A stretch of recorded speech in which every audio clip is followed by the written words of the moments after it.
It was a quiet spring night in 1983. A mother rushed into the emergency room, her car soaked in blood.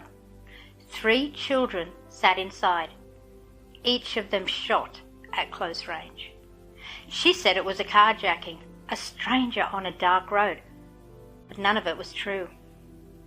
This is the case of Diane Downs.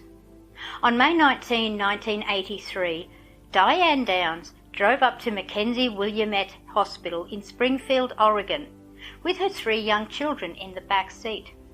Cheryl, age 7, was already dead. Danny, 3, was paralysed from the waist down, and Christy, 8, was clinging to life. Diane burst into the emergency room in tears. She told the staff that she had been driving on a rural road when a man flagged her down. He wanted her car, she said.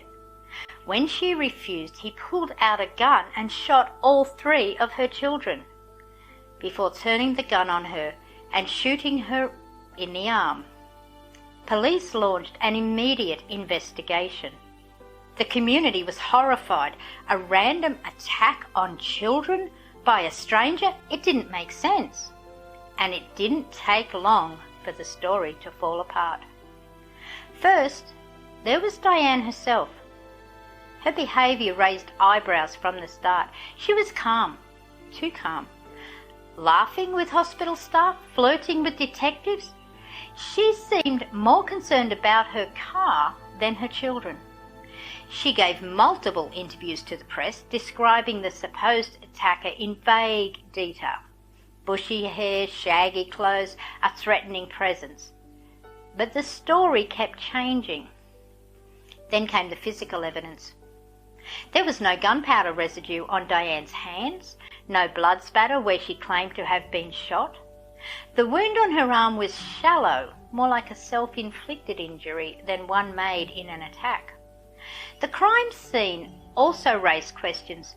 There were no signs of a struggle, no tyre marks suggesting a chase or a sudden stop, no footprints, and most damning of all, the forensic evidence inside the car didn't match her story. Then police discovered a diary and a motive. Diane had been having an affair with a married man named Robert Knickerbocker in Arizona. He made it clear he didn't want children. He told Diane he wouldn't leave his wife, and he definitely didn't want to raise another man's kids. That didn't sit well with Diane. Prosecutors believe she made a decision. If she got rid of her children, she could finally have the life she wanted with him. But she miscalculated. Christy, her oldest daughter, survived. After weeks in the hospital and intense therapy to regain her speech, she did something no one expected. She named her mother as the shooter.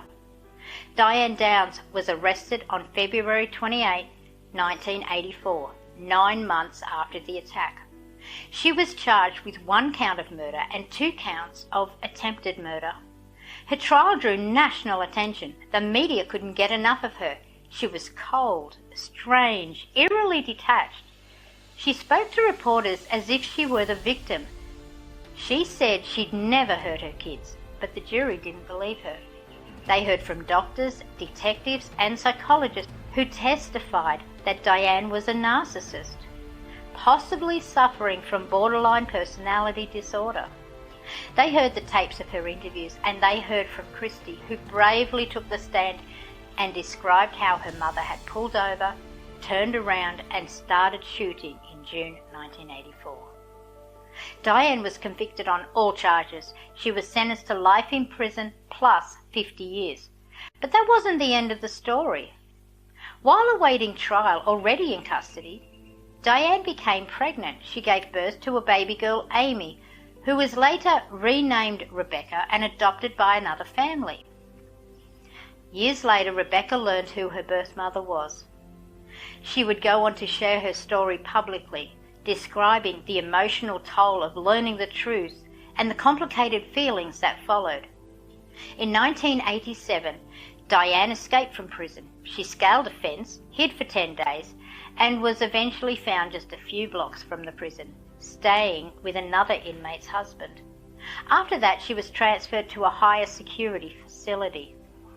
She's been denied parole multiple times, still claiming she was framed, still insisting there was a mystery man on the road that night. But no one believes her. Danny remains paralysed. Christy survived and grew into adulthood, choosing to live a private life. Both were later adopted by the prosecutor in the case, Fred Hughie, and his wife. Today, Diane Downs is a name forever etched in true criminal history. Not because of how she looked or how she smiled on camera, but because of the sheer horror of what she did. She didn't snap, she didn't panic, she planned it. She shot her children because she thought they were in the way, because she wanted a different life, and because she thought no one would question her.